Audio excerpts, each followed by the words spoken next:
Good morning, ladies and gentlemen, boys and girls. Thank you guys so much for tuning in to another episode of All Score No Defense, the best sports channel. And on this episode, I'm going to give you guys my picks and predictions for Week 10 of the NFL matchups. Let's get into it. Okay, before I get into it, I do want to apologize if this sounds scripted, but I can't remember all the teams that are playing like off the dome, so I kind of have to look down at my paper. But it's not scripted though. I just got my picks and predictions right here. All right. Now, last week I did terrible, but come on now, last week it was some things that happened that I had no control over. Like who saw Jacksonville beating Buffalo?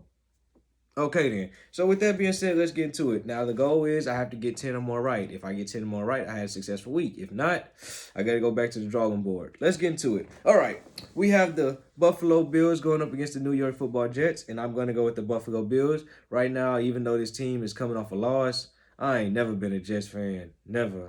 It's going to be very rare on this channel where I root for the Jets. So with that being said, I'm going to take Buffalo 35-21. Next, we have the Detroit Lions versus the Pittsburgh Steelers. Detroit, they haven't won any. They haven't won the game this season, so I don't think that's gonna happen against Pittsburgh. Pittsburgh is the better team, like overall, so they need this, and they need this win, especially in that division, so that they can keep, in content or in competition with everyone that's in this division. And Baltimore just lost. And Cincinnati lost to Cleveland last week. So I think if Pittsburgh needs this game, So I'm gonna take Pittsburgh 31-21. Next, we have the Jacksonville Jaguars versus the Indianapolis Colts. Hey, Tennessee lost Derrick Henry, and then Indianapolis is coming off a big win against the Jets. So don't sleep on Indianapolis. I'm telling you guys, do not sleep on Indianapolis. It's just late game management by Carson Wentz. That's why this team has lost a lot of games. It's been Carson Wentz's turnovers. That and other things that's happened late in games that they have no control over. But with that being said, I do believe that this game is going to be tight because these two teams are in the same division. And I don't care what your record is. Whenever you play the same team in your division, you kind of play with a little bit more energy simply because that's a rivalry game. So I'm going to take the Colts in this one, 27-21. Next, we have the Tampa Bay Buccaneers versus the Washington football team. Okay, now, was Tampa Bay embarrassed a couple weeks ago? Yes, but a good team, when they get embarrassed the following weeks, they come out playing a lot better. And this team that got embarrassed has a quarterback by the name of Tom Brady. It ain't too often Tom Brady gets embarrassed. Like, if you look at his career, the dude knows how to win. He ain't gonna get embarrassed too many times. And Washington right now, their defense has been disappointing this season. It just has. So I'm gonna take Tampa Bay in this one in a close game, 33-30. Okay, next we have the Cleveland Browns versus the New England Patriots. Now, this one was hard. Why? Because Cleveland is coming off a game where this team dominated. Now, they did dominate against the Cincinnati Bengals, but this team dominated more or less. And we know now what the formula is for Baker Mayfield. Run the football. Use Cleveland's running game along with their darn good offensive line, then use Baker Mayfield. That's when Cleveland is at their best, or that's when Cleveland wins games. Also, Cleveland released Odell Beckham. And did you guys see how Baker Mayfield played? And he kind of played, if you look at it, the stats, he played better when Odell Beckham didn't play. But that's neither here nor there. And Odell Beckham is now a Los Angeles Ram. I wish him nothing but the best of success. But with that being said, I'm going to take the New England Patriots in this one, 26-21. Okay? Now, we have the Atlanta Falcons versus the Dallas Cowboys. Y'all remember this matchup last year when this happened? And the Dallas Cowboys came back out of nowhere, and they recovered like one of the most silliest onside kicks. Like, honestly, it was like crazy. But I do believe the Cowboys are going to win this game again. Why? Because Dallas got embarrassed last week against Denver. It wasn't even, Denver came out and just swept Dallas off the feet. And I do believe Atlanta, I don't know. Because with Atlanta, it's like when I root for them, they lose. When I root against them, they win. So I don't know with Atlanta. It's just that one team that I just haven't been able to predict against. But I do believe I'm going for Dallas. I'm rooting for Dallas. Yeah, so I have the Dallas Cowboys winning this game, a high-scoring game, because both of these teams' defenses.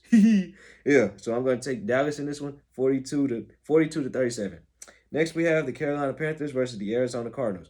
Okay, ladies and gentlemen, did y'all see how the Arizona Cardinals played with Colt McCoy as their quarterback? This offense is rolling. This defense is playing well, and they did this against the 49ers. Now, mind you, the 49ers are still trying to figure things out this season, but they did this against the 49ers. And the 49ers, like, come on now. The 49ers are a better team than the Carolina Panthers, bro. Now, with Carolina, I don't know. Carolina in particular. Sam Darnold got off to a hot start. Since then, it's been kind of shaky. So I'm gonna take the Cardinals. And right now, the Cardinals are the best team in the NFL. Like, come on now, the Cardinals are the best team in the NFL.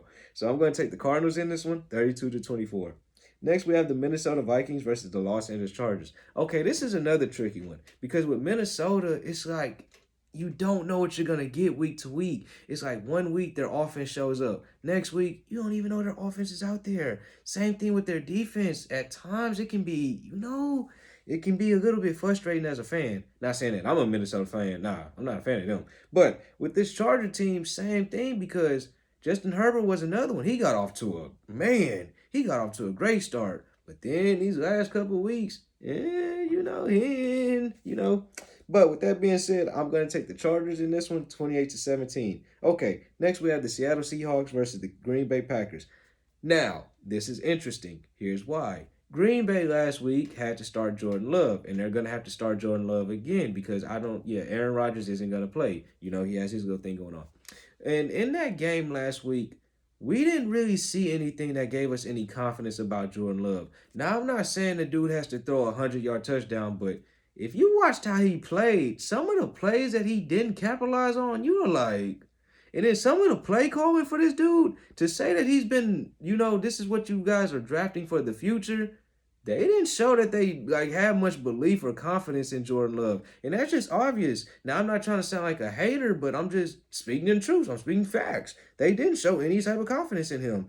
And now Seattle, even though Seattle is, no, how do I want to say this?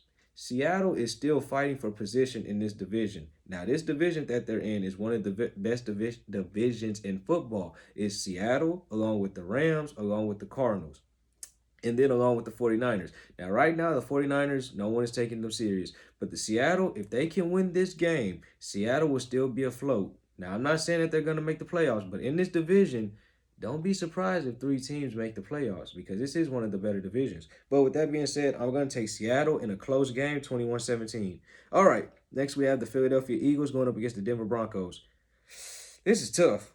This is tough because of the quarterback play. Because some weeks, as I mentioned earlier, Jalen Hurts, Now, see, that's one thing I will say about Jalen Hurts. Jalen Hurts shows you something. He shows you flashes of greatness. His athleticism, his speed. Man, did you guys see that play he made last week where he did that hurdle? Man, that was amazing.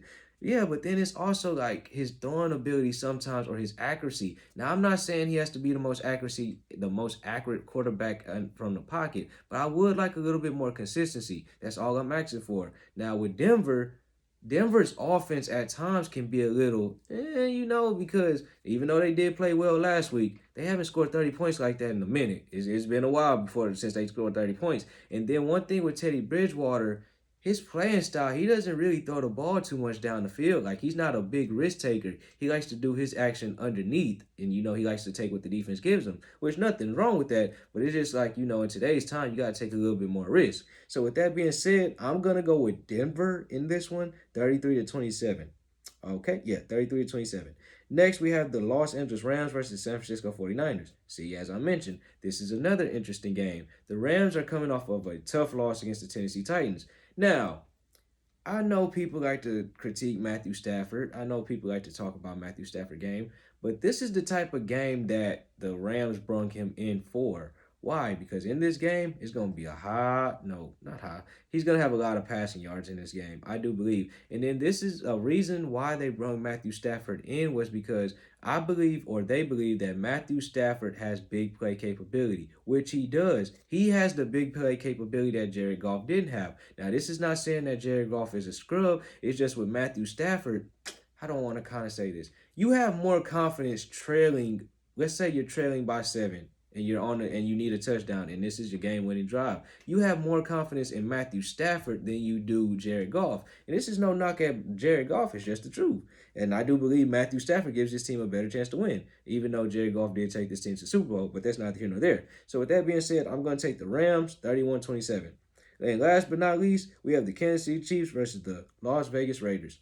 I'm going with the Chiefs. Now, the Chiefs won ugly, but we saw something that last week that kind of gives us hope, or it gives myself hope that Patrick Mahomes might be coming back. Because if you kind of looked at that last little drive-ish or that last little possessions of Kansas City football, we saw Patrick Mahomes make a play that Patrick Mahomes usually does. And with great players, whenever they're in a slump, all they need is that one.